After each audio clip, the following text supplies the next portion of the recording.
Have you ever been to a place that made you think, this place is weird? I love places like that, whether it's in real life or in a video game. So today, with your permission, I'd like to take you on a little tour of some unremarkable and odd spaces in Night's Journey of Dreams. Are you ready?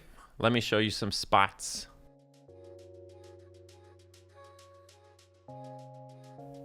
Hello everybody, and welcome to Night's Journey of Dreams. Now, I know in the intro, I said I was going to show you some places, but I actually just meant place. Because in Night's Journey of Dreams, there's one place that is, it's not even really unremarkable, unfortunately, so I'm kind of betraying the premise, but it is odd and disgustingly beautiful. And it is the place that I'm standing right now. Hello. But quickly, before we get started, this video is actually brought to you by one of our Patreon supporters named Katie. Katie is an egg controller, which means that she has the privilege of selecting a video for me to make. And what Katie wanted me to do was, she said, make any video on Night's Journey of Dreams. So I went on eBay and I bought a copy of it. And because of this video that you're watching, I am very glad I did. So thank you, Katie. You can go on Patreon and become one of those people and suggest a video at the egg controller tier if you want to as well. Now, let's go take a look here. So this is the hub world. This is like the first place you see when you start Night's Journey of Dreams. This is the equivalent of the castle in Mario 64. The muted colors that are not that aren't lit, right? There's no lighting. It's an old game, so there's not like dynamic lighting. It's all of these muted, flat, strange-looking colors. The dark forest, the lack of a light source, the sky that just like swirls around and seems to start and end nowhere and everywhere all the time. All right, that didn't make any sense, but I think you get what I'm saying. The sky's crazy. This is a game set in the dreams of children, so it makes sense that this place would feel a little bit dreamlike. It feels a little bit senseless. Even just here, in this hub plaza, the vibes are just unbelievable, in my opinion. And this is something that, Sonic games, this game is made by the guy who made Sonic, Yuji Naka, I believe. This is kind of his deal. And this is a sequel to a game that was on the Sega Saturn called Nights into Dreams. Now, people love that game. People don't love this game. They like this game, but they don't love it as much. One of the only things that I've found interesting about Sonic typically is, even though it is mostly bad, or not bad, but all of the intentional writing and messaging and imagery and allegory and metaphor is all embarrassing and very difficult to endure. But underneath that excessively simplistic and just kind of like awkward exterior, Knights and Sonic both have this weird, insane, beautiful underlying atmosphere that you don't see in a lot of games that aren't Sega games. And coming into this video, I was hoping I would better have the words to describe exactly what that is, what that atmosphere is. But games like Crazy Taxi or Sonic Adventure or Knights, there is something about that era and that engine or whatever it is that no one else has really replicated. Mario games don't really have this kind of odd, serene beauty to them, and certainly not in the same way. So, I could go on and on about and I could walk in circles in this little fountain plaza indefinitely, but this is not it. There's so much more to what I'm about to show you than just this particular little location. So, let's talk expectations really quick. One of the most beautiful and affecting things about this place, about this spot in Nice, is how you get dropped off here and you come into this hub world, and it strikes you as, like a lot of old games, this little area that you can walk around in that houses all these doors, and that is surrounded by invisible walls, and there's a fence right there, etc., etc. But this game does not have invisible walls. This is crazy to me. Even this fence is not, you can go beyond it. This whole area is set away from the path and dark and quiet, and I just beat the game this morning it's completely unused. They never ask you to come out here. There are no story missions set around here.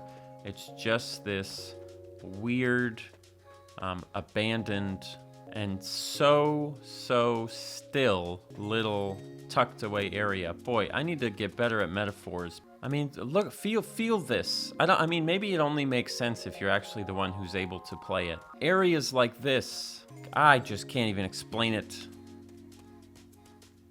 There is nothing. This hub world is maybe the most extreme and more powerful version of that thing we talk about where it feels like you sort of are off the beaten path at an amusement park, or when you're at a party at like your aunt's house and then you leave the rooms that everyone's in and you end up in like her basement closet or something. I don't know if that I didn't quite get there with that one. I am obsessed with this overworld aesthetically. The colors just drive me crazy. The purples and the greens and the muted stillness of it all. I can't get enough of it. I really can't. And the music, listen to the music.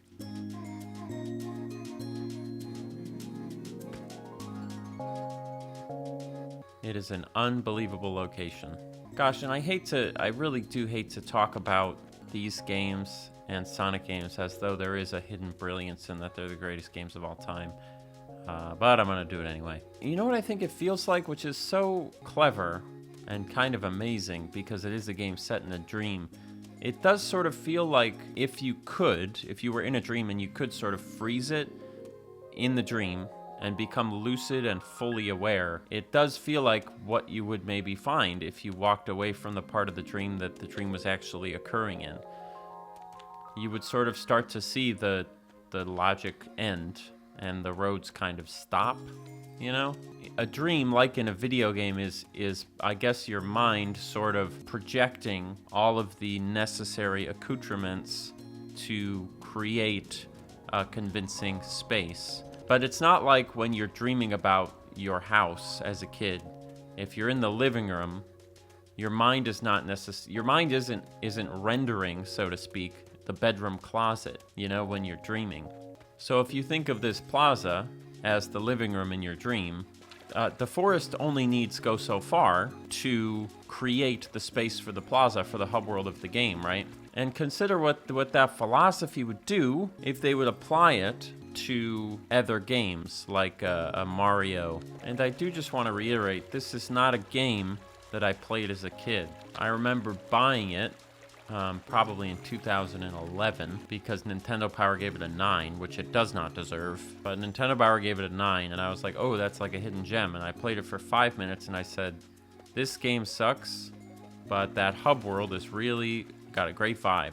And that's all I remembered about it until I bought it again recently. I also kind of have a particular fascination with benches in games.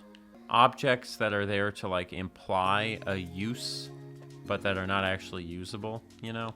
The sort of park aesthetic is very good for me. And every time I realize I can just walk off here. I mean, it's like I get this weird feeling. I mean, it's the same feeling. This whole series is that feeling to some extent, right? And a couple other feelings. The backbone of it is that feeling of walking up kind of against the edges of a simulation. And we've already used up all of our metaphors, I suppose, but it's fine. Every video is somebody's first. Interestingly, another game that's coming to mind as I'm doing this is Dark Souls. I feel like the first Dark Souls probably has some vibes like this. So here's another wonderful spot on this hub world that again is not used. This is like a whole cave. It's got like a whooshy cave noise. It's got torches with fake Wii lighting, and it's long and it's empty, and there's really no grand purpose to it. All of these locations, so they throw a bunch of little like, oh, this is like the equivalent of coins, you know, Mario coins. And they throw them around because they, I suppose, had all of this space that maybe they were going to use for something else, and then they didn't. So they throw all the coins around to, I guess, make it seem like it's more like a real place or something. I don't really know.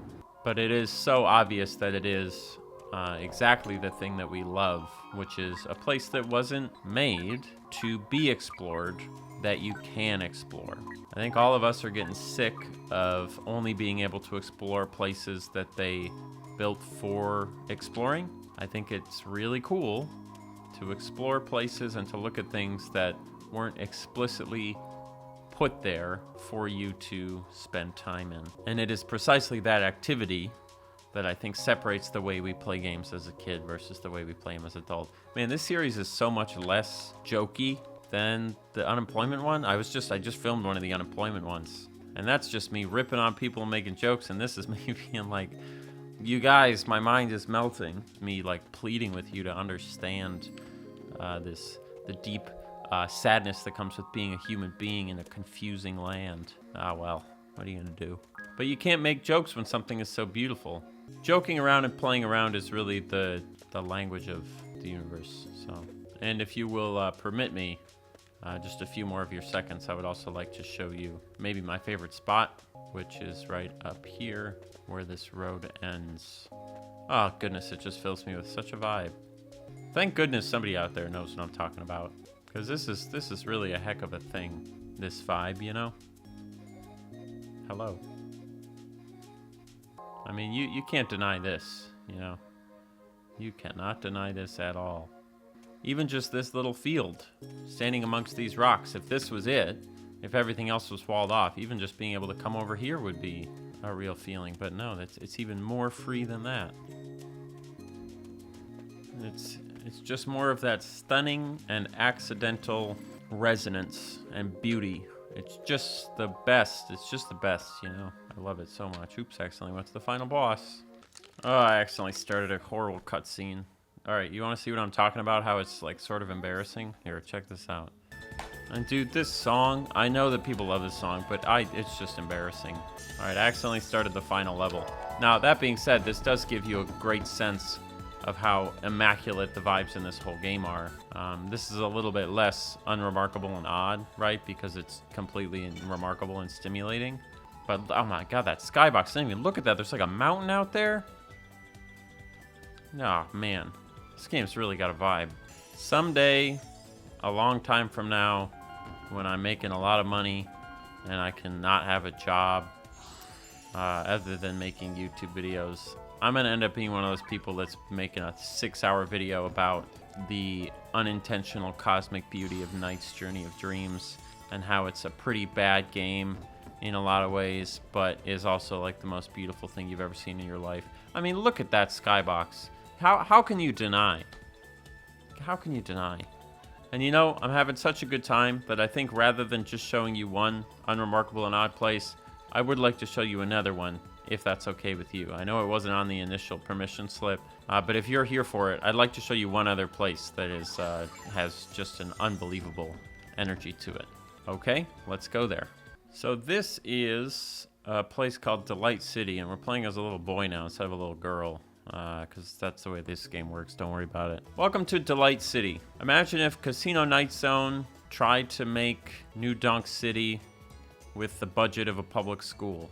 This whole place is an unremarkable and odd space because, like many levels in Nights, it is built for the main portion of the gameplay, which is sort of flying around and going through rings.